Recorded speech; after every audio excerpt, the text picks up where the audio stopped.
안녕하세요. 저는 다시 제 인생을 돌아보게 된 60대 남성입니다. 이 나이 먹고 이곳에 제 얘기를 털어놓게 될 줄은 몰랐네요. 근데 사람이 참 이상한 게요. 아는 사람한테는 죽어도 못할 말을 모르는 사람한테 이상하게 더 잘 나오더라고요. 사실 가족한테도 오래된 친구한테도 못한 얘기를 오늘 다 풀어놓으려고 해요. 제가 평생 자부심으로 삼은 게 딱 하나 있어요. 성실함. 그것 하나는 누구한테도 안 진다고 생각하며 살았거든요. 새벽이고 밤이고 가리지 않고 일했고 남의 돈 탐낸 적 없고 식구들 굶긴 적도 없었고요. 그래서 제 집안 사정은 세상 누구보다 잘 안다고 믿고 살았어요. 그게 얼마나 큰 착각이었는지를 60 넘어서야 알게 됐지만요. 지금부터 제가 할 이야기는 제가 제 아내를 의심하고 뒤를 밟고 복수를 결심했던 일이에요. 사실 부끄러운 이야기예요. 그럼 처음부터 말씀드릴게요. 저는 가진 것 없는 집안의 둘째로 태어났어요. 공부는 영 아니었는데 손재주는 좀 있어서 젊을 때 동네 인쇄 공장에 들어갔어요. 잉크 냄새 맡으면서 활자 맞추고 종이 나르고 기계 닦고 지금이야 그런 공장이 다 사라졌지만 그땐 그게 밥벌이로 그럴듯했거든요. 솔직히 젊을 때는 동네에서 인기가 좀 있는 편이었어요. 자랑하려고 하는 말이 아니라 공장 일이 끝나면 동네 친구들이랑 어울려서 이술집, 저술집 돌고 노는 재미로 살았죠. 근데 문제는 나이가 먹도록 마음을 못 잡았다는 거였어요. 돈이 생기면 생기는 대로 쓰고 없으면 외상으로 마시고 어머니가 절 보면 늘 한숨을 쉬셨어요. 넌 언제 철들래? 남들 다 장가 가는데 너 혼자 그러고 있으면 내가 눈을 어떻게 감어? 그렇게 흥청망청 마음 못 잡은 세월이 어찌나 길었던지 친구들이 다 장가가고 애 낳을 때까지도 혼자였어요. 30을 훌쩍 넘어 정신을 차린 게 인쇄 공장이 문을 닫으면서였어요. 먹고 살 길이 막막해지니까 그제야 정신이 좀 들더라고요. 그때 운전대를 잡았어요. 개인 택시 면허를 따기까지 한참을 회사 택시로 굴렀고 그러기를 어느새 30년이네요. 그러다 40을 바라보는 나이에 선을 봐서 지금의 아내를 만났어요. 아내는 말수가 적고 눈을 똑바로 보면서 조곤조곤 말하는 사람이었어요. 화려한 구석은 없는데 옆에 있으면 좀 사람을 안심시키는 데가 있었어요. 근데 그때 저는 가진 게 정말 아무것도 없었어요. 그저 택시 핸들 하나가 전부였죠. 그래서 몇 번 만나고 제가 먼저 발을 뺐어요. 나 사실 모은 돈도 없고 아무것도 없어. 나 만나더라도 결혼까진 힘들지도 몰라. 그랬더니 아내가 절 한참 보더라고요. 그러고는 이러는 거예요. 그런 건 살면서 같이 만들어가면 되지. 당신 마음만 말해. 나랑 살 마음 있어 없어? 저는 그 한마디에 꼼짝을 못했어요. 평생 마음 잡고 살았던 제가 처음으로 발이 땅에 닿는 느낌을 받은 거죠. 가진 게 없다고 내빼는 남자를 도망 못 가게 만든 사람이 바로 제 아내였어요. 살아보니 아내는 보기보다 더 강한 사람이었어요. 새빵살이로 시작한 살림을 일으킨 것도 빚을 갚아 나간 것도 딸을 잘 키워낸 것도 다 그 사람이었죠. 그런데 아내가 달라진 건 지난해부터였어요. 부쩍 자주 밖을 나가기 시작하더라고요. 처음에는 일주일에 한 번이던 게 2번이 되고 나중엔 거의 매일같이 나갔어요. 그것도 장롱 깊숙이 넣어뒀던 외출복을 꺼내 입고 안 바르던 립스틱까지 바르는 모습을 보는데 가슴 한 구석이 서늘하더라고요. 하루는 제가 이상해서 물어봤어요. 당신 요새 어딜 그렇게 맨날 나가? 뭐 나라고 집에만 있으라는 법 있어? 나도 좀 활동적으로 살아보려고. 말은 그렇게 받아치는데 절 똑바로 안 보더라고요. 항상 눈을 똑바로 보면서 조곤조곤 말하던 사람이었는데 말이죠. 근데 이상한 건 그뿐만이 아니었어요. 그날은 평소보다 제가 더 늦게 일을 마치고 왔는데 안방에 불이 켜져 있는 거예요. 조심스럽게 문을 열어보니까 아내가 식탁에 앉아서 뭔가를 골똘히 들여다보고 있더라고요. 가까이 보니 영어 책이었어요. 영어 단어 하나씩 꾹꾹 눌러 적으며 입으로는 더듬더듬 영어를 따라하는 거예요. 손바닥만한 영어 사전까지 펼쳐놓고요. 어찌나 황당하던지 한참을 문 앞에 서 있었어요. 그 사람은 제가 들어온 줄도 모르고 혼자 계속 연습을 하더라고요. 제가 헛기침을 하니까 그제야 놀라서 책을 탁 덮었어요. 아니, 이 밤중에 그게 뭐야? 영어는 갑자기 왜? 그냥 늙으면 머리가 굳는다잖아. 치매 안 오게 머리 좀 쓰는 거지 뭐. 당신이? 아니, 어디 가서 뭐 좀 배우라고 하면 죽어도 싫다던 사람이? 제가 그렇게 물은 건 다 이유가 있었어요. 아내는 뭘 배우는 걸 질색하던 사람이었거든요. 동네 부녀회에서 한글 서예를 배운다, 노래 교실을 다닌다고 해도 그 시간에 집안이라는 게 낫다며 손사래를 치던 사람이었죠. 그런 사람이 밤을 새워가며 영어를 더듬거리고 있으니 저로선 도무지 이해가 안 됐어요. 아내는 제 눈을 피하면서 공책을 서랍에 넣더라고요. 그냥 해보는 거야. 신경 쓰지 말고 어서 씻고 자. 그러고는 부랴부랴 불을 끄고 누웠어요. 근데 그때는 정말 아무것도 짐작을 못했어요. 그러다 얼마 뒤였어요. 그날은 밤을 꼬박 새운 날이었어요. 손님이 어찌나 많던지 동이 틀 때까지 핸들을 놓지 못했거든요. 온몸이 천근만근이라 집에 가서 눕고만 싶은데 문득 며칠 전 단골 손님이 했던 말이 떠오르더라고요. 아유 기사님, 이 동네 새로 생긴 찜질방이 그렇게 좋답디다. 언제 한번 가보세요. 어차피 집에 가도 아내는 좌식 아니고 뜨끈한 데서 좀 지지자 싶더라고요. 그래서 핸들을 그쪽으로 돌렸어요. 탕에 들어갔다 나와서 수면실 대신 황토방으로 갔어요. 일단 잠부터는 좀 자는 게 좋겠다 싶기도 했고 거기가 제일 따뜻해 보였어요. 황토방 안은 어둑했어요. 막 들어서려는데 안쪽 구석자리에 두 사람이 보이더라고요. 어둑한 데다 김이 서려서 처음엔 흐릿했어요. 그냥 모자지간이 와서 쉬나 보다 그렇게 무심코 한 걸음을 더 뗐죠. 그런데 한 걸음 더 떼는 순간 저는 그 자리에 그대로 굳어버렸어요. 처음엔 두 사람 윤곽만 좀 흐릿하게 보였거든요. 나이 지긋한 아주머니 하나가 머리에 수건을 둘러쓰고 젊은 남자 옆에 앉아있는 그림이었어요.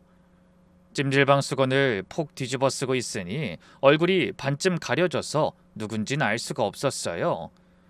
아들이랑 같이 왔구나 정도였죠. 그런데 그 아주머니가 손을 들어서 남자 등을 가만가만 쓸어주는 거예요. 그러다 아주머니가 고개를 슬쩍 돌리는데 둘러쓴 수건 사이로 옆 얼굴이 살짝 비쳤어요. 순간 등골이 서늘해졌어요.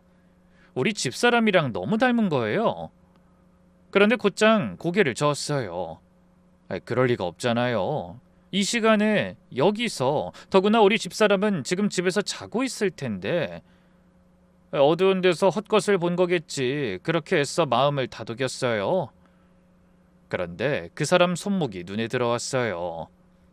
낡은 손목 시계가 보이는데 줄이 다 해져서 제가 몇 번이나 바꾸라고 잔소리해도 끝까지 차고 다니던 바로 그 시계였어요. 순간 다리가 후들거리기 시작했어요. 그래도 저는 끝까지 아니길 바랬어요. 아니야, 아니야 하면서 한 걸음 더 다가갔어요. 그땐 그 사람이 쓰고 있던 수건을 슬쩍 뒤로 넘겼어요. 김이 거치면서 옆 얼굴이 환하게 드러났어요. 제 아내였어요. 틀림없는 제 아내였어요. 순간 머릿속이 쨍하고 울리는데 숨도 못 쉬고 그 자리에 박혀버렸어요. 아내가 어떤 젊은 남자 옆에 바짝 붙어 앉아서 그 사람 손을 두 손으로 꼭 잡고 있는 거예요. 그러고는 그 남자한테 얼굴을 가까이 대고 뭐라고 속삭이고 있었어요. 귀를 기울이니 아내 목소리가 어렴풋이 들렸어요. 괜찮아, 다 잘 될 거야. 내가 옆에 있잖아. 응? 그 다정한 목소리를 듣는데 정작 저한테는 한 번도 그렇게 말해준 적이 없었어요. 제가 힘들다고 하면 그깟 일로 왜 그러냐며 퉁명스럽게 봤던 사람이 생판 모르는 젊은 남자한테 저렇게 달래듯 말하고 있는 거예요. 순간 다리가 풀렸어요. 정말로 무릎에 힘이 쭉 빠져서 문틀을 짚어야 했어요. 머릿속이 하얗게 비더니 곧이어 별별 생각이 다 들이닥쳤어요. 내가 밤새 운전대 잡고 길바닥에서 돈 벌어오는 동안 이 여잔 여기서 뭘 하고 있었던 거지? 저 남잔 누구지? 대체 언제부터지? 거울 앞에서 입술 바르던 게 다 저 남자 때문이었나? 성격대로라면 당장 멱살이라도 잡고 소리쳤을 거예요. 이게 뭐하는 짓이냐고요. 그런데 전 이상하게 그러질 못했어요. 가슴이 터질 것 같은데 머리 한 구석이 얼음장처럼 차갑게 식으면서 이런 생각이 들더라고요. 여기서 소리치면 다 끝이다. 아내는 펄쩍 뛰며 둘러댈 거고 그럼 아무것도 못 알아낸다. 모르는 척 보고 전부 알아낸 다음에 한꺼번에 끝장을 내자. 저는 들고 있던 수건으로 얼굴을 반쯤 가리고 소리 안 나게 뒷걸음질 쳤어요. 두 사람은 자기들 얘기에 푹 빠져서 절 보지도 못했고요. 탈의실로 나와서 옷을 입는데 손이 어찌나 떨리던지 단추를 2번이나 잘못 끼웠어요. 핸드폰도 손에서 미끄러져 바닥에 2번이나 떨어뜨렸고요. 주차장에 세워둔 차에 올라타서 저는 한참을 핸들에 이마를 받고 있었어요. 그러다 핸드폰을 들어 아내한테 문자 한 통을 보냈어요. 여보, 나 오늘 야근이라 집에 못 가. 손님 많아서 차에서 눈 좀 붙이고 들어갈게. 얼마 안 가서 바로 답장이 왔어요. 알았어. 운전 조심하고 졸리면 잠깐이라도 꼭 자고. 그 짧은 답장을 보는데 한 가진 또렷해졌어요. 그 순간 제가 복수를 하기로 마음먹었단 거예요. 들키지 않고 차근차근 저 여자가 무슨 짓을 하고 다니는지 전부 알아낸 다음에 한 방에 끝을 보겠다고요. 정이고 뭐고 그 새벽에는 다 타서 제가 된 것 같았거든요. 그날부터 저는 다른 사람이 됐어요. 겉으로는 똑같았어요. 똑같이 밥 먹고 똑같이 일 가고 인사도 똑같이 했어요. 그런데 속으로는 아내의 일거수일투족을 살피기 시작했죠. 형사가 따로 없었어요. 밥을 먹다가도 저 사람 손을 보면 황토방에서 잡고 있던 그 손이 떠올랐고 자다가도 옆자리가 부스럭거리면 눈이 번쩍 떠졌어요. 그리고 제일 먼저 눈에 들어온 게 아내의 휴대폰이었어요.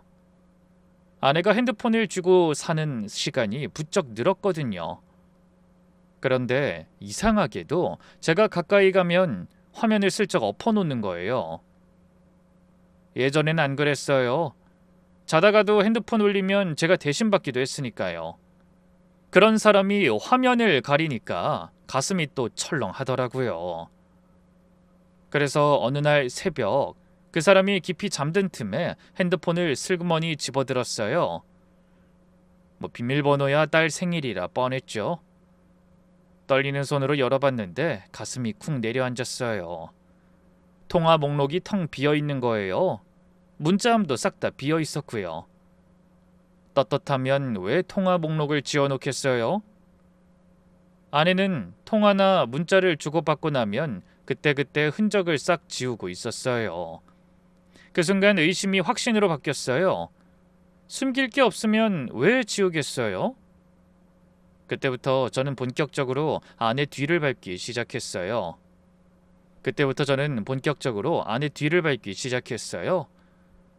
손님 태우는 시간을 줄이고요. 며칠 미행을 해보니까 황토방에서 본 젊은 남자가 또 보이더라고요. 가까이서 보니 더 기가 막혔어요. 정말 새파랗게 젊은 거예요. 우리 딸이랑 비슷하거나 좀 더 어려 보였어요. 20몇 살이나 됐을까? 그런 애를 아내가 어찌나 살뜰하게 챙기는지 멀리서 보고 있자니 속이 다 뒤집혔어요. 한 번은 두 사람을 따라 마트에 들어간 적이 있어요. 근데 아내가 그 남자한테 별걸 다 사주더라고요. 두툼한 겨울 이불을 골라서 끌어안고 내복을 챙기고 양말을 몇 켤레씩 짚고 나중엔 남자 속옷 코너 앞에서 골라 담더라고요. 남자는 처음엔 손사래를 치더라고요. 이런 거 안 사주셔도 돼요. 그런데 아내가 남자 등을 툭 떠밀면서 그러더라고요. 날도 추워지는데 얇게 입고 다니면 못 써. 이런 건 어른이 챙겨주는 거야. 멀찍이서 그걸 보는데 더 이상 의심할 게 없다 싶었어요. 이건 그냥 바람이 아니구나. 요즘 그런 게 있다잖아요. 외로운 중년 여자한테 젊은 남자가 접근해서 사랑하는 척하면서 돈을 쪽쪽 빨아먹는 거. 이불이며 속옷이며 살림까지 다 사다 바치게 만들고 나중엔 통장까지 탈탈 털어가는 거 말이에요. 전 그렇게 결론을 내렸어요. 내 아내가 제비 같은 저 어린 놈한테 단단히 홀려서 정신없이 퍼주고 있구나 하고요. 그렇게 생각하니까 또 다른 감정이 섞이더라고요. 미운 건 미운 건데 한편으론 순진한 사람이 사기를 당하고 있구나 싶어서 가슴이 미어지기도 했어요. 평생 한 푼 두 푼 아끼느라 10원짜리 하나도 허투루 안 쓰던 사람이거든요. 그런 사람이 저렇게까지 퍼주는 걸 보니 화가 나다가도 불쌍하고 불쌍하다가도 또 화가 나고 마음이 하루에도 12번씩 뒤집혔어요. 어쨌든 저는 그 모든 장면을 멀찍이 사진으로 찍고 날짜랑 장소를 수첩에 빼곡히 적었어요. 증거를 모은 거죠. 언젠가 아내 앞에 이걸 펼쳐놓고 정신 차려 이 여자야! 저놈 사기꾼이야! 하고 눈앞에 들이밀 작정이었어요. 그게 시작이었어요. 그때만 해도 제가 파고 있는 그 구덩이 끝에서 누구의 얼굴이 나올지 전혀 몰랐으니까요. 그렇게 며칠을 지켜보다가 전 한 가지 결심을 했어요. 돈줄을 막아야겠다고요. 제비한테 홀린 사람은 말로 해선 안 듣는다잖아요. 그러니 퍼줄 돈을 아예 끊어버리면 정신이 좀 들지 않을까 싶었던 거예요. 그동안 아내가 집안 살림과 통장 관리를 다 맡아서 해왔지만 카드는 제 앞으로 돼 있어서 제가 손을 쓸 수가 있었어요. 아내가 평소 장보고 살림하는 데 쓰던 카드였죠. 저는 은행에 전화해서 이런저런 핑계를 대고 그 카드 한도를 확 줄여버렸어요. 큰 돈은 아예 못 쓰게요. 며칠 뒤였어요. 아내가 굳은 얼굴로 저한테 오더라고요. 여보, 카드가 갑자기 안 돼. 가게에서 긁었는데 한도 초과래. 당신 혹시 손댄 거 있어? 저는 시치미를 뚝 떼고 그랬어요. 몰라. 얼마 안 쓰니까 줄었나 보지. 그냥 좀 줄여놓는 게 더 안전해. 당신이 그런 거야? 누구 맘대로 한도를 줄여? 내가 그 카드로 쓸 때 얼마나 많은데. 아니 당신이 쓸 데가 어딨어. 살림에 그렇게 큰 돈 들 일이 뭐가 있다고. 그랬더니 아내가 평소답지 않게 목소리를 높이는 거예요. 평소에 그 조용하던 사람이요. 당신이 내 사정을 어떻게 알아? 도로 풀어놔. 무슨 사정? 나한테 말을 하면 될 거라니야. 말도 못할 사정이면 그게 떳떳한 거냐고. 저도 모르게 같이 언성이 높아졌어요. 평생 큰 소리 한 번 안 내고 살았는데 그날 카드 하나 가지고 처음으로 멱살잡이라도 할 듯이 부딪혔어요. 결국 아내는 말이 안 통한다 하더니 방문을 쾅 닫고 들어가 버렸어요. 저는 닫힌 문을 보면서 생각했어요. 돈줄을 막으니까 저렇게 벌쩍 뛰는구나. 내 짐작이 맞았어. 저 돈 다 그놈한테 가는 거였어. 그런데 정작 제 뒤통수를 친 건 그 며칠 뒤에 걸려온 전화 한 통이었어요. 장모님이셨어요. 연세가 많으셔서 평소엔 전화도 잘 안 하시는 분인데 그날따라 저한테 직접 전화를 거셨더라고요. 한참 안부를 묻다가 끝에 가서 이러시는 거예요. 자네한테 한마디 해야겠네. 지난번에 정혜가 급하게 돈이 필요하다길래 내가 모아둔 것 좀 보태줬어. 자네가 모르고 있을까봐 미리 말해두는 거야. 부부간에 그런 걸로 서운해하지 말고. 오죽하면 늙은 어미한테까지 손을 벌렸겠나. 자네가 잘 좀 챙겨줘. 이 사람이 카드를 막으니까 장모님한테까지 손을 벌린 거예요. 장모님 쌈집돈까지요. 전 그제야 등골이 오싹해지면서 이런 생각이 들더라고요. 이 여자가 작정을 했구나. 다 긁어 모아서 그놈한테 다 퍼주기로 마음을 먹었구나. 완전히 미쳤어. 제정신이 아니야. 그 순간 미운 마음보다 더 큰 게 겁이었어요. 이러다 우리 집안 거덜나는 건 둘째치고 장모님 노후 자금까지 그 사기꾼 손에 다 들어가게 생겼으니까요. 저는 더 이상 지켜만 볼 수가 없었어요. 한시라도 빨리 그놈의 정체를 까발려서 이 미친 짓을 끝장내야겠다고 그날 이를 악물었어요. 한 2주 정도 미행하다 보니 아내의 외출에는 규칙이 있다는 걸 알았어요. 화요일과 목요일 꼭 그쯤에 점심을 차려놓고 오후가 되면 집을 나섰거든요. 그리고 저도 그 시간에 맞춰 일을 비웠어요. 손님인 척 멀찍이 따라붙기도 하고 차를 골목에 세워두고 쫓기도 했고요. 그런데 매번 끝까지 따라가진 못했어요. 사람 많은 데서 놓치기도 하고 들킬까봐 뒤에 있다가 신호에 걸려 돌아서기도 했거든요. 한 번은 아내가 갑자기 뒤를 휙 돌아보는 바람에 저는 얼른 길가 가게로 숨어들었어요. 심장이 어찌나 뛰던지 숨도 제대로 못 쉬었어요. 명색이 남편이란 사람이 아내 뒤를 도둑놈처럼 밟고 있는 거예요. 그 꼴이 한심해서 가게 유리에 비친 제 얼굴을 차마 못 보겠더라고요. 그때부터 다른 방법을 쓰기로 했어요. 아내 명의로 된 카드 명세서를 보면 그 사람이 어디서 뭘 샀는지 다 찍혀 나오니까요. 그런데 때마침 택시에 손님 한 분이 지갑을 두고 내렸어요. 안을 열어보니까 경찰 신분증이 들어있더라고요. 현직 경찰관이었어요. 원래대로라면 곧장 돌려드리거나 경찰서에 바로 맡겨야 맞는데 그날따라 제 머릿속에 못된 생각이 스치더라고요. 이걸 보여주고 물으면 순순히 입을 열지 않을까? 지금 생각하면 참 부끄러운 일이에요.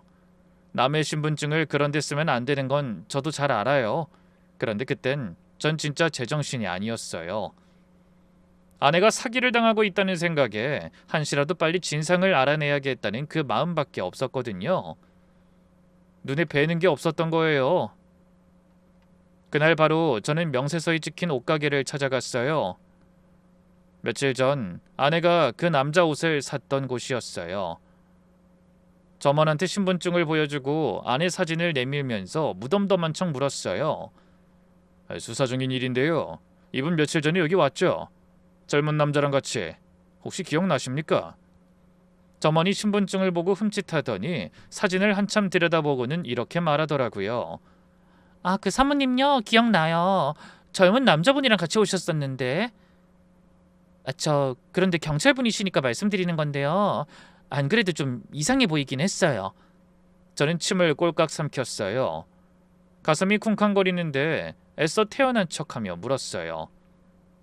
뭐가 이상했습니까? 두 분이 너무 다정해서요. 처음엔 저도 모자지간인 줄 알았거든요. 그런데 가만 보니 아들은 아닌 것 같더라고요. 사모님이 막 옷을 입혀보면서 어찌나 좋아하던지. 저는 뭐 두 사람 사이에 무슨 사연이 있나 보다 그렇게만 생각했어요. 요즘 워낙 그런 것도 많고. 그 점원의 말이 제 귀에 콱 박혔어요. 아드님은 아닌 것 같다는 거. 그 한마디가 제 마지막 희망을 무너뜨렸거든요. 그때까지도 저는 마음 한구석에 혹시 내가 모르는 친척 조카거나 무슨 사정이 있는 건 아닐까 하는 신락 같은 기대를 품고 있었나 봐요. 그런데 남이 봐도 모자가 아닌 것 같다니까 이 머릿속이 더 엉켜버리더라고요. 그날 저는 신분증을 경찰 민원실에 맡기고 집으로 돌아왔어요. 그리고 그날 밤 잠든 아내 옆에 누워 이 생각을 했어요. 저 어린 놈 정체부터 까발리고 일단 수렁에서 끄집어내야겠다. 이혼이고 뭐를 다 떠나서 일단 그게 먼저라는 생각이 들었어요. 근데 그 어린 놈을 잡으려면 먼저 두 사람 동선을 완벽하게 파악해야 했어요. 그래서 저는 화요일, 목요일이면 아예 일을 접고 하루 종일 미행에 매달렸어요. 하루 벌어 하루 밥 먹는 처지에 일을 접는다는 게 보통 일이 아닌데도 그땐 돈이고 뭐고 눈에 안 들어왔어요.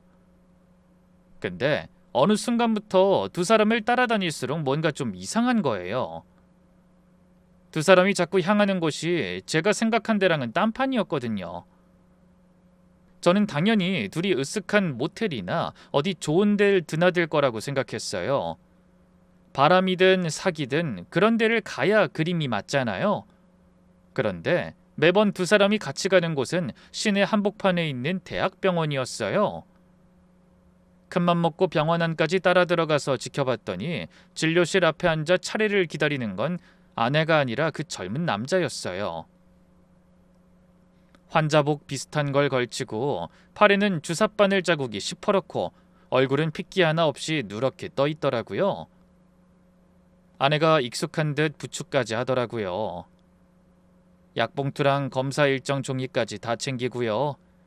그건 연인 사이도 아니고 사기치는 모습도 아니었어요. 그냥 아픈 자식을 돌보는 엄마의 모습이었어요. 저는 병원 복도 기둥 뒤에서 그 광경을 한참 봤어요. 머릿속이 더 엉망진창이 되더라고요. 바람 아니면 사기라고 봤는데 그 두 개가 한꺼번에 와르르 무너지는데 그 빈자리에 대체 뭐가 들어서야 할지 모르겠는 거예요. 그 무렵 아내 얼굴이 어떻게 변했는지 그제야 똑바로 봤어요. 집에선 그렇게 환하게 웃던 사람이 병원에서는 10년은 더 늙어 보였어요. 눈밑이 거무죽죽하고 어깨가 축 처지고 그날 저녁 일부러 집에 먼저 들어와서 아내를 기다렸어요. 한참 만에 아내가 들어오는데 현관에서 신발을 벗다 말고 그대로 한참을 가만히 있더라고요. 제가 슬쩍 물었어요. 오늘은 또 어딜 그렇게 갔다 와? 요새 통 집에 붙어있질 않네. 아내가 잠깐 멈칫하더니 신발을 마저 벗으면서 평소처럼 둘러대더라고요. 그냥 아는 사람 좀 도울 일이 있어서. 별거 아니야, 신경 쓰지 마. 별거 아니라는 말, 내가 알아서 한다는 말, 그 말이 그날따라 어찌나 크게 들리던지. 분명 등에 큰 바위를 짊어지고 있는데 나한테는 그 말 한마디로 다 덮어버리는 거예요. 근데 그 순간 저는 화가 났다기보다 무서웠어요. 30년 넘게 같이 산 사람의 속을 내가 이렇게 모르고 있었구나 싶어서요. 저 사람한테 나는 무거운 짐을 나눠줄 만한 사람이 아니었던 거예요. 복수를 하려고 시작한 일인데 어느새 진실이 더 궁금해지기 시작했어요. 저 어린 남자는 대체 누구고 내 아내는 왜 저 사람을 위해 제 몸이 부서질 줄 모르고 저렇게까지 하는 걸까? 그 질문 하나가 제 머릿속을 꽉 채워서 그날 밤도 저는 잠을 못 잤어요. 며칠을 끙끙대고 생각해봐도 혼자서는 도저히 답이 안 나왔어요. 그래서 저는 사람 하나를 떠올렸어요. 젊을 때부터 알고 지낸 옛 동료였어요. 이 친구가 워낙 발이 넓고 여기저기 아는 사람이 많아서 누구 뒷조사 같은 걸 부탁하면 어떻게든 알아내는 재주가 있었거든요. 오랜만에 연락해서 술이나 한잔하자고 불러냈어요. 한참 이런저런 얘기를 하다가 제가 어렵게 운을 뗐어요. 실은 사람 하나 알아봐 줄 수 있나? 젊은 남잔데 우리 집사람이 만나고 다녀서 말이야. 그 친구가 술잔을 탁 내려놓더니 정색을 하더라고요. 야, 지금 너 재수씨가 바람이라도 났단 얘기야? 에이, 너 괜히 헛다리 짚는 거 아니야? 아니, 바람인지 뭔지 솔직히 나도 잘 모르겠어. 그러니까 알아봐 달라는 거 아니야. 사진도 내가 찍어놨으니까 이 남자 대체 뭐하는 놈인지만 좀 알아봐줘. 어? 부탁 좀 하자. 그 친구가 며칠 뒤에 다시 연락을 해왔어요. 저는 무슨 대단한 비밀이라도 나올 줄 알고 심장이 벌렁거리는 걸 누르면서 만났어요. 그런데 그 친구가 들려준 얘기는 너무 평범해서 오히려 맥이 탁 풀리는 거였어요. 내가 아는 선에서 알아봤는데 말이야. 별거 없어. 진짜 별거 없어서 내가 다 민망하다. 그냥 외국에서 오래 공부하던 사람이던데 어릴 때부터 거기서 자랐고 한국말도 잘 못하고 근데 몇 해 전에 어머니가 돌아가셨대. 아버지 얘기는 없고 자기 엄마 보내고 한국 들어온 모양이야. 지금은 어디가 좀 아프고 큰 병원 다니면서 치료받는 중이래. 그게 다야.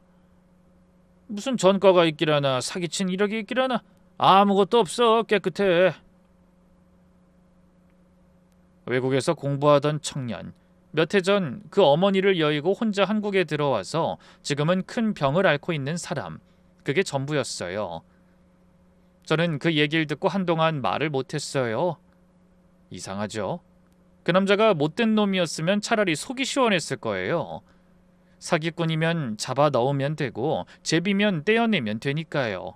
그런데 아무 흠도 없는 그냥 외롭고 아픈 청년이라니. 의심할 거리가 없으니까 의심이 더 커지는 거예요. 그 친구도 답답했는지 잔을 비우고 한마디 못했어요. 근데 진짜 이상하긴 하다. 생판 남인 그 청년을 재수씨가 왜 만나는 거지? 무슨 친척도 아니라며. 너희 집안에 외국 나가 산 사람이 있어? 어디 멀리 연줄이라도 닿는 거 아니야? 없어. 그런 사람이 있을 리가 없어. 우리 집안에 외국물 먹은 사람이 어디 있어? 그 말을 하면서 속으로 생각했어요. 그래, 우리 집안에 그런 사람이 있을 리가 없지. 그럼 도대체 아내랑 저 청년은 무슨 사이란 말이에요?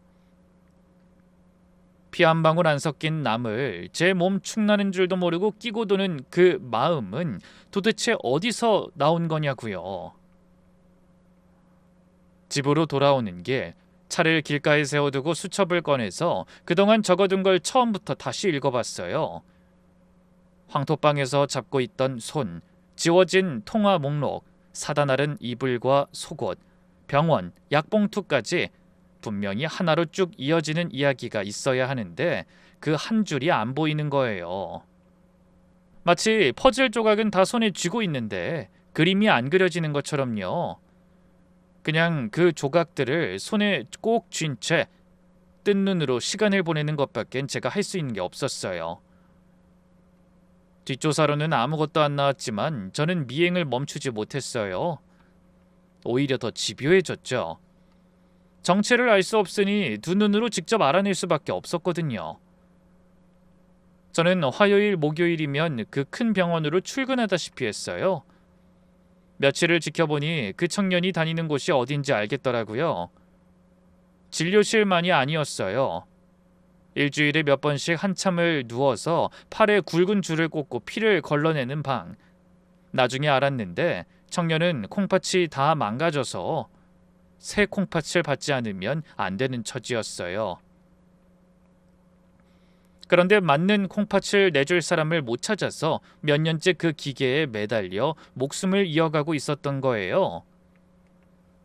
그 방에서 나오는 청년은 들어갈 때보다 더 핏기가 없었어요. 몇 시간 누웠다 나오면 다리를 후들거리면서 벽을 짚고 겨우 걸었거든요. 그때마다 제 아내가 달려가 부축을 했고요. 그러던 어느 날이었어요. 그날은 의사가 두 사람을 안으로 불렀는데 한참 만에 나온 남자 얼굴이 백지장처럼 하얗게 질려 있더라고요. 저는 기등 뒤에 바짝 붙어서 귀를 기울였어요. 마침 간호사들이 지나가면서 나누는 얘기가 들리더라고요. 이번에 어렵게 후보한 사람 나왔다더니 또 안 맞았다며? 피가 안 맞는다. 새 콩팥을 주겠다는 사람이 어렵게 나타났는데 막상 검사해보니 그 청년 몸이랑 안 맞아서 또 틀어졌다는 얘기였어요. 그 말을 듣자마자 복도에서 그 청년이 그대로 주저앉았어요. 다리에 힘이 풀렸는지 벽을 타고 스르륵 미끄러져 내리는데 이상하게 괜히 제 가슴이 다 저리 타더라고요. 청년이 두 손으로 얼굴을 감싸고 소리는 안 냈는데 그 들썩이는 어깨가 어찌나 처량하던지요. 어눌한 말투로 띄엄띄엄 이러더라고요. 저는 그냥 안 되는 사람인가 봐요. 그냥 이렇게 끝나는 거예요. 그러니까 아내가 그 옆에 같이 주저앉았어요. 그러고는 청년의 두 손을 끌어다 두 손으로 꼭 감싸주는 거예요. 아내 목소리가 떨리는데 애써 또박또박 말을 하더라고요. 그런 소리 하지 마. 그런 소리 하면 나 정말 화낸다. 어딘가에 너랑 맞는 사람이 분명히 있어.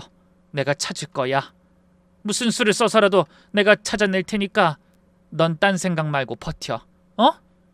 약속해. 전 그 광경을 숨도 못 쉬고 바라봤어요. 제 아내랑 외간 남자의 다정한 그 모습에 눈이 뒤집어야 정상인데 뭐라고 해야 할까요? 정체 모를 슬픔 같은 거였어요. 저 어린 것이 죽을 병에 걸려서 저렇게 울고 있는데 그걸 보면서 가슴이 미어지는 거예요. 생판 남인데 왜 남의 일 같지가 않은지 그 감정을 저도 알 수가 없었어요. 집에 돌아오는 길 내내 청년이 주저앉던 모습이 눈에 밟혔어요. 전 그날 밤 처음으로 복수라는 단어를 잊었어요. 대신 다른 생각이 머릿속을 떠나지 않았죠. 대체 누구길래 나까지 이렇게 마음이 아픈 걸까? 그 답을 얼마 안 가서 알게 됐어요.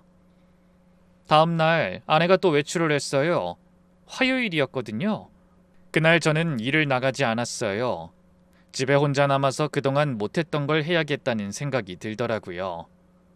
아내가 무엇을 숨기고 있다면 그게 이 집 어딘가엔 있을 거라고요. 전 그날 처음으로 아내의 물건을 뒤졌어요. 30년을 살면서 한 번도 안 해본 짓이었죠. 장롱이며 서랍이며 다 뒤졌지만 별게 없었어요. 그러다 안방 장롱 맨 위칸 이불 사이에 손을 넣었는데 손끝에 천가방 하나가 잡히더라고요. 평소엔 안 쓰던 깊숙이 박아둔 가방이었어요. 꺼내서 열어봤어요. 그 안에는 그 청년 거인 듯한 서류 뭉치가 한가득 들어있었어요. 병원 서류, 무슨 신청서들, 그리고 외국에서 들어올 때 만든 듯한 새 신분 서류 같은 것들요. 손이 덜덜 떨리는데도 전 그걸 한 장 한 장 넘겨봤어요. 그러다 어떤 서류에서 그 청년의 어머니 이름이 적힌 칸을 발견했어요. 그리고 그 이름을 보는 순간 전 숨이 멎는 줄 알았어요. 30년도 더 전에 제가 마음 못 잡고 떠돌던 그 시절에 알고 지낸 여자였어요. 술집이며 모임이며 어울려 다니던 때 아주 잠깐 마음을 줬던 사람. 그런데 어느 날 인사도 없이 사라져버린 사람. 저는 그 여자가 다른 남자한테 가버린 줄로만 알았어요. 그래서 한동안 더 술독에 빠졌었고요. 그러고는 세월이 흐르면서 그 이름 석자를 마음 깊은 곳에 묻어버렸죠. 다시는 안 꺼낼 작정으로요. 그런데 그 이름이 30년 만에 그 청년의 어머니로 나타난 거예요. 떨리는 손으로 설마 하면서 서리를 더 뒤지는데 가방 안쪽 주머니에서 빛바랜 사진 한 장이 떨어졌어요. 그리고 그걸 주워서 보는데 제가 알던 그 여자가 환하게 웃고 있더라고요. 그리고 그 옆에 어렴풋이 낯익은 얼굴이 또 있었어요. 젊은 시절의 저였어요. 전 그제야 셈을 해봤어요. 그 여자가 사라진 때, 그리고 청년이 태어난 시점, 손가락을 꼽아보는데 몇 번을 다시 해봐도 답은 하나였어요. 제 아들이구나. 그 여자가 저한테 한마디도 없이 떠난 것도 다른 남자한테 간 게 아니었어요. 제 아이를 가진 채로 혼자 먼 외국으로 떠난 거였어요. 마음 못 잡고 술이나 마시고 다니며 정착할 줄도 모르던 그 못난 남자한테 짐을 지우기 싫어서요. 그렇게 혼자 아이를 낳고 평생을 키우고 몇 해 전에 병으로 세상을 떠났던 거예요. 제가 존재조차 모르는 동안이에요. 저는 사진을 손에 쥔 채 방바닥에 엎드려서 한참을 울었어요. 60 넘은 늙은 놈이 대낮에 혼자 빈집에서요. 황토방에서 아내가 손잡고 있던 그 청년이, 마트에서 이불을 사주던 그 청년이, 병원 복도에서 주저앉던 그 애가 실은 제 핏줄이었던 거예요. 제가 복수하겠다고, 정체를 까발리겠다고 그렇게 이를 갈며 쫓아다닌 그 어린 것이요. 복수의 칼을 갈았는데 그 칼끝이 제 심장을 겨누고 있었던 거예요. 그 순간 저는 깨달았어요. 아내가 왜 그 병원에 같이 가지고 곁에 있었는지. 그 모든 게 한 줄로 쭉 꿰어지는데 도저히 일어설 수가 없었어요. 한참을 바닥에 누워 울다 잠이 들었는데 해질 무렵 현관문 열리는 소리가 났어요. 아내가 돌아온 거예요. 저는 그 가방과 사진을 손에 든 채 바닥에 그대로 앉아 있었어요. 방으로 들어오던 아내가 제 손에 들린 걸 보고 그 자리에 굳어버렸어요. 한참을 그렇게 서로 말없이 쳐다봤어요. 그러다 아내가 떨리는 목소리로 그러더라고요. 언제부터 알았어? 저는 아무 말도 못했어요. 목이 메어서요. 한참 만에 겨우 한마디를 짜냈어요. 저 애, 내 아들이야? 아내가 천천히 고개를 끄덕였어요. 그러고는 처음으로 제 앞에서 무너져 울었어요. 그날 밤 아내가 저한테 모든 걸 털어놨어요. 2년 전쯤이었대요. 비 오던 어느 날 오후 낯선 청년 하나가 집 앞에 서 있었다는 거예요. 어눌한 말씨로 어떤 사람을 찾는다고요. 그게 바로 저였어요. 그 청년이 손에 쥐고 있던 게 바로 그 빛바랜 사진이었고요. 마침 저는 일 나가고 없었고 문을 연 건 아내였어요. 아내가 그 사진을 보고 청년 얼굴을 보고 단번에 알아챘대요. 여자의 직감이라는 게 그렇게 무섭더래요. 사진 속 젊은 남자가 저라는 것과 그 청년 이목구비에서 제 얼굴이 보인다는 걸 그 자리에서 다 알아버린 거예요. 세상이 다 무너지는 것 같았어.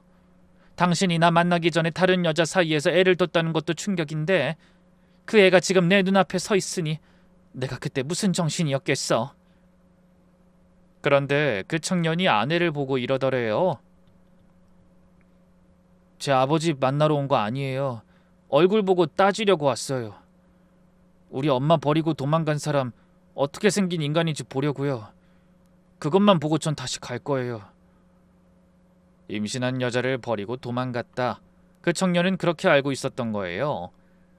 평생 제 아버지를 그런 짐승 같은 인간으로 여기며 살아온 거죠.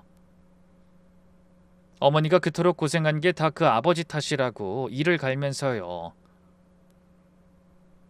아내는 그 말을 듣고 기가 막혔지만 차마 그 어린 것을 비 맞게 둘 수가 없어서 일단 집으로 들였대요. 그리고 천천히 얘기를 나눠보니 그 청년 사정이 너무 딱했던 거죠. 어머니는 몇 해 전에 병으로 떠났고 외국의 혈혈단신 혼자였고 게다가 콩팥이 망가져 죽을 날만 기다리는 처지였던 거예요. 마지막으로 아버지 얼굴이나 보고 가려고 어머니가 남긴 그 사진 한 장 들고 이 먼 데까지 찾아온 거였고요. 아내가 다시금 그날이 떠올랐는지 한참을 울었어요. 내가 그 애를 어떻게 모른 척해. 미운 마음이 왜 없었겠어. 당신한테 따지고 싶은 마음이 왜 없었겠어. 그런데 그 애 얼굴 보는데 그냥 자식 잃은 딱한 애라는 생각밖에 안 들더라고. 저 어린 게 무슨 죄야. 어른들이 저지른 일 때문에 평생 아버지란 사람 원망하면서 죽을 병까지 걸려서 내가 저걸 두고 가면 내가 사람이 아니지 싶더라고.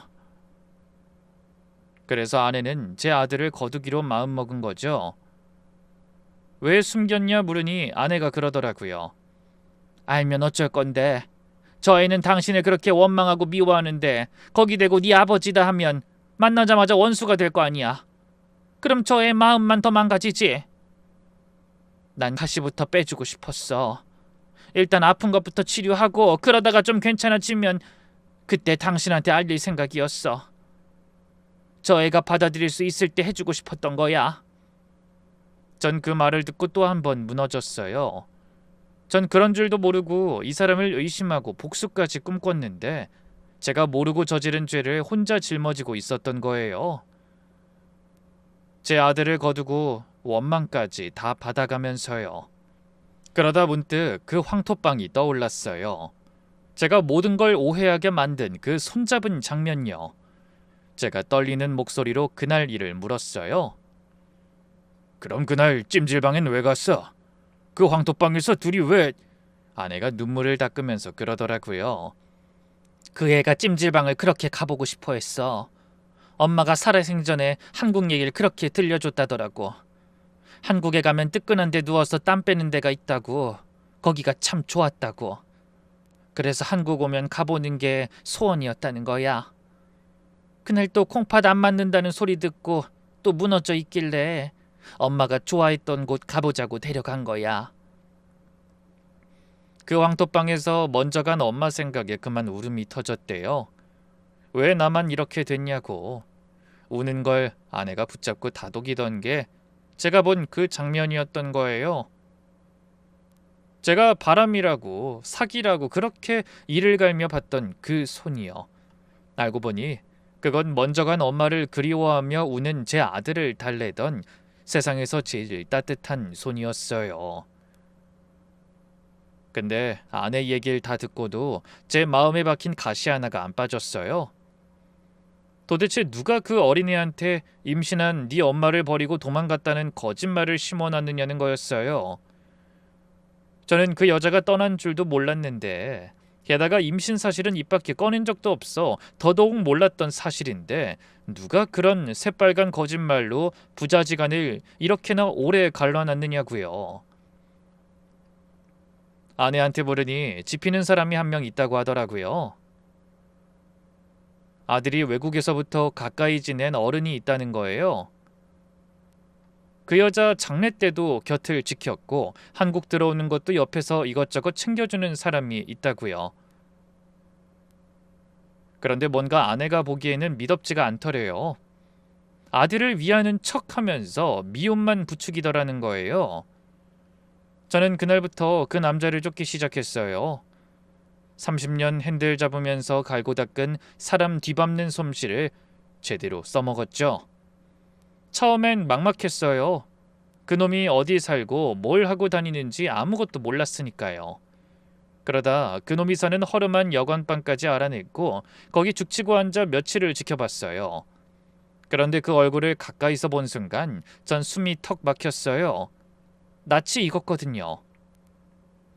한참을 들여다보고서야 알았어요.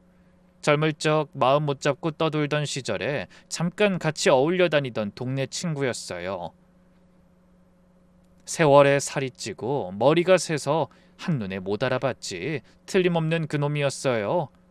근데 그놈으로 말할 것 같으면 그 동네에서 모르는 사람이 없는 양아치였어요.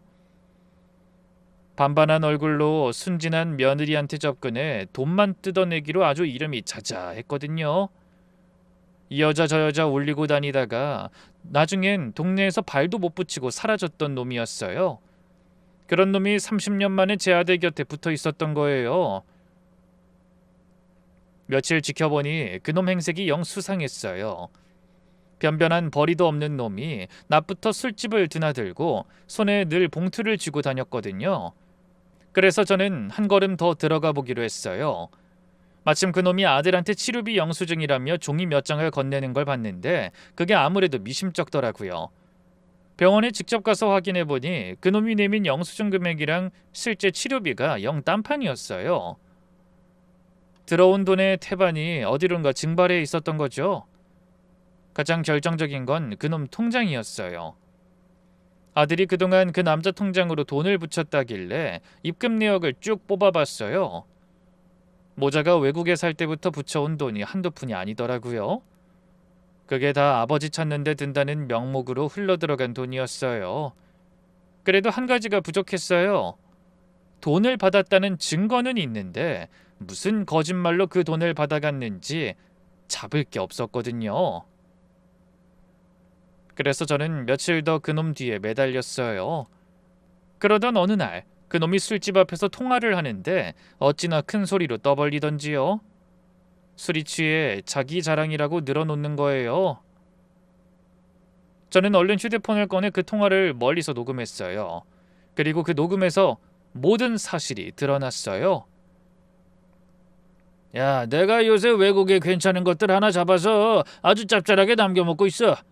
내가 네 아버지 소식 알아봐 준다고만 하면 군말 없이 돈을 척척 붙인다니까. 사람 찾으려면 돈이 꽤 든다 하면 그냥 넘어와. 죽을 때까지 빨아먹어도 모를 거다. 그러고는 한술 더 떠서 이런 얘기까지 들어놓더라고요. 근데 더 웃긴 게 뭔지 알아? 그 옆에 내 죽고 나니까 이번엔 그 아들놈이 똑같이 속아. 네 아버지가 너 보기 싫다더라, 옛날 일 들추지 말라더라 그랬거든. 그러니까 이게 오기가 생겨서 이를 갈고 미워해. 그래야 평생 나한테만 매달리지, 안 그러냐? 저는 그 녹음을 듣는 듯 주먹이 나갈 뻔했어요. 사람이 어떻게 저럴 수가 있나 싶더라고요. 죽은 사람을 등쳐먹은 것도 모자라서 아들까지 똑같이 등쳐먹으면서 그걸 술안주 삼아서 낄낄대고 있는 거예요. 잊지도 않은 제 말을 지어내서 제 아들 가슴에 평생 대못을 박아놓고요. 그래야 아들이 영영 저를 못 찾을 거고, 그래야 계속 돈을 뜯을 수 있으니까요. 저는 모든 증거를 들고 그놈을 직접 찾아갔어요. 신고하기 전에 그 면상을 보고 내 입으로 한마디는 해야겠더라고요. 그놈은 절 보고도 제가 누군지 못 알아보더니 이름을 대니까 얼굴이 싹 굳더라고요. 오랜만이다. 나 기억하지? 네가 평생 보기 싫다고 떠들고 다닌 그 애 아버지. 그놈이 당황해서 더듬거리면서 발뺌을 하려고 했어요. 아니, 이 사람이 무슨, 내가 뭘 어쨌다고? 난 어려운 사람 도와준 죄밖에 없어. 저는 그동안 모은 통장 내역이며 녹음을 그놈 앞에 쫙 펼쳐놨어요. 도와줘? 죽은 애 엄마 등쳐먹고 병든 자식 치료비까지 빨아먹은 게 도와준 거야? 잊지도 않은 내 말을 지어내서 가슴에 평생 대못을 박아놓은 게 도와준 거냐고? 너 옛날부터 여자들 등쳐먹고 다닐 때부터 알아봤어야 했는데 사람 참 안 변하는구나. 아이, 그건 내가 평생 택시 몰면서 이거 하나는 똑똑히 배웠다. 거짓말은 꼬리가 남는다는 거. 진짜 너 같은 놈 꼬리 잡는 건 나한테는 일도 아니야. 이거 들고 지금 바로 신고할 거야. 네가 그 둘한테서 지금까지 빼간 돈 한 푼도 빠짐없이 토해내게 만들 거고, 평생 처음으로 네가 친 사기 죗값으로 제대로 치러봐. 나 끝까지 갈 거니까 그런 줄 알아. 그놈이 새파랗게 질려서 무릎이라도 꿇을 듯이 매달리는데 전 뒤도 안 돌아봤어요. 우리 아들한테 가서 무릎 꿇고 빌어도 모자랄 판에 어디 지금 나한테 매달려? 너 같은 놈한테 쓸 정 같은 건 나한텐 이제 없어. 세상에서 제일 무서운 게 내 자식 건드리는 거야. 그런데 그놈이 벌받고 돈을 되찾은 것보다 저한테 100배 1000배 더 중요한 일이 있었어요.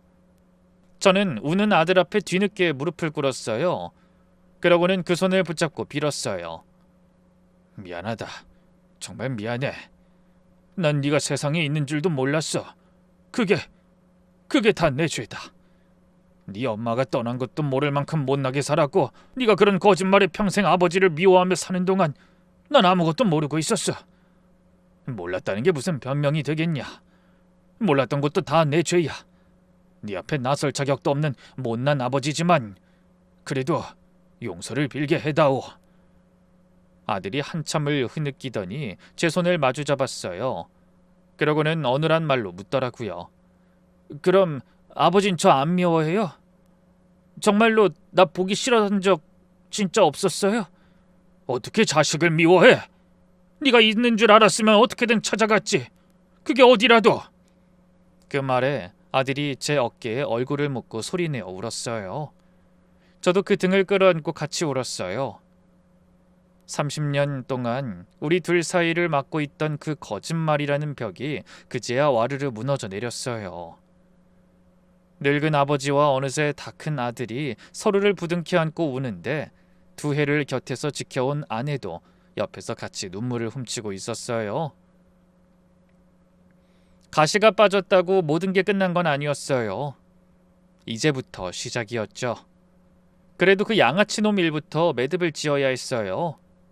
제가 바로 신고를 한 뒤로 일이 일사천리로 풀리더라고요. 제가 날짜며 금액을 빠짐없이 적어둔 데다 그놈이 자기 입으로 떠벌린 녹음까지 모든 게 있었으니까요. 알고 보니 그놈한테 당한 사람이 모자만이 아니더라고요.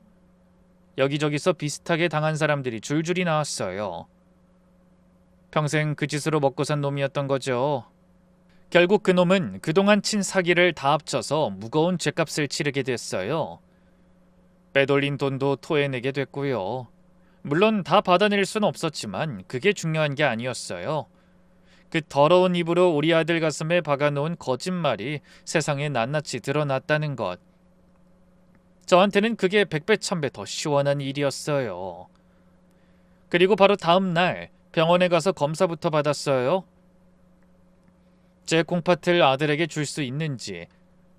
그 결과가 하루빨리 나오는 게 저한테는 훨씬 더 중요했거든요. 얼마 뒤 결과를 들으러 가는데 다리가 다 후들거리더라고요. 그런데 의사가 그러는 거예요. 부모 자식 간이라 그런지 이렇게 잘 맞는 경우도 드뭅니다.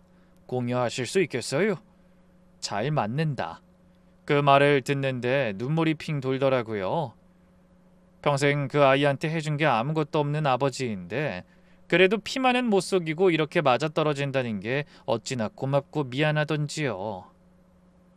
저는 그 자리에서 바로 대답했어요. 네, 하겠습니다. 우리 아들이 건강만 하다면 100번이라도 하겠습니다. 다행히 수술은 잘 끝났어요. 제 콩팥 하나가 그 아이 몸으로 가서 다시 뛰기 시작했어요. 회복실에서 깨어난 아들이 어눌한 말로 절 부르는데 그 한마디에 저는 또 울고 말았어요. 아버지. 이젠 저를 진짜 아버지라고 불러주는 거예요. 저는 그 손을 잡고 이번엔 제가 그 아이 손을 두 손으로 꼭 감싸쥐었어요. 우리 아내가 그랬던 것처럼요. 병원에서 몸이 회복되는 동안 전 늦게나마 아들이랑 말을 트고 싶어 애를 썼어요. 근데 뭔가 깊은 얘기를 하려면 자꾸 막히는 거예요. 그걸 본 아내가 슬그머니 그 영어 측을 꺼내주더라고요. 알고 보니 아내가 영어를 배우기 시작한 것도 그것 때문이었어요. 외국에서 큰 우리 아들이랑 한마디라도 더 나누고 싶어서 그 나이에 알파벳부터 다시 붙들었던 거예요. 당신도 배워. 둘이 같이 하면 더 낫겠지. 그래도 아들이랑 말은 통해야 할 거 아니야. 그래서 우리 부부는 이 나이에 나란히 앉아 영어를 배우기 시작했어요. 제가 발음이 하도 엉망이라서 아들이 듣기만 해도 깔깔 웃으면서 고쳐주고 아내는 단어를 까먹으면 아들이 어눌한 한국말로 설명해 주려다 둘 다 헷갈려서 셋이 한참을 웃고 서로 다른 말을 배우며 통하려고 애쓰는 그 시간이 전 그렇게 좋을 수가 없었어요. 그런데 제일 마음 쓰였던 게 사실은 아내였어요. 따지고 보면 그 아이는 제가 아내를 만나기도 전에 다른 여자한테서 얻은 자식이잖아요. 아내한테는 평생 가슴에 못이 될 수도 있는 일이었어요. 그래서 하루는 제가 조심스레 물었어요. 당신 정말 괜찮아? 솔직히 말해도 돼. 저 아이 볼 때마다 속상하지 않아? 그랬더니 아내가 한참을 가만히 있다가 이러더라고요. 왜 안 상했겠어? 처음엔 하늘이 무너지는 것 같았지. 당신이 원망스럽기도 했고. 그런데 그 마음이 같이 지내면서 다 녹더라고. 우리 평생 딸 하나 보고 살았잖아. 난 아들 있는 엄마 마음이 어떤 건지 몰랐는데 볼수록 그냥 좋아. 무거운 거 들면 어느새 와서 받아들고 지금은 늙음하게 아들 하나 생긴 게 그렇게 든든하고 좋더라. 전 그 말을 듣고 또 코끝이 시큰했어요. 핏줄로 따지면 남이나 다름없는 아이를 자식으로 품어준 거잖아요. 그것도 남편이 저지른 일 때문에 생긴 자식을요. 아내가 그러더라고요. 내가 낳은 건 아니라도 이렇게 키우면 내 자식이지. 저 애한텐 이제 내가 엄마야. 엄마 노릇은 내가 다 할 거야. 당신도 잘해. 그 말 한마디에 전 이 사람을 아내로 두고 산 게 제 평생 가장 큰 복이라는 걸 다시 한번 뼈에 새겼어요. 다행히 우리 딸도 뒤늦게 오빠가 생긴 걸 알고 처음엔 놀라서 펄쩍 뛰더니 이제는 제일 살뜰히 챙겨요. 지나고 보니 아내에게 하겠다던 그 복수가 돌고 돌아서 제 평생 가장 잘한 일이 됐네요. 잃어버린 줄 몰랐던 아들을 찾았고 이렇게나 강하고 따뜻한 사람을 아내로 두고 살았다는 걸 깨달았으니까요. 세상에서 제일 무서운 건 내가 다 안다고 믿는 그 마음인 것 같아요. 저도 제 식구를 누구보다 잘 안다고 믿고 살았으니까요. 그런데 정작 아무것도 몰랐어요. 그러니 혹시 지금 누군가를 의심하고 계신 분이 있다면요. 그 칼을 갈기 전에 딱 한 번만 더 그 사람 마음을 들여다봐 주세요. 어쩌면 그 안에 여태 당신이 평생 몰랐던 사랑이 숨어 있을지도 모르니까요. 긴 이야기 끝까지 들어주셔서 고맙습니다.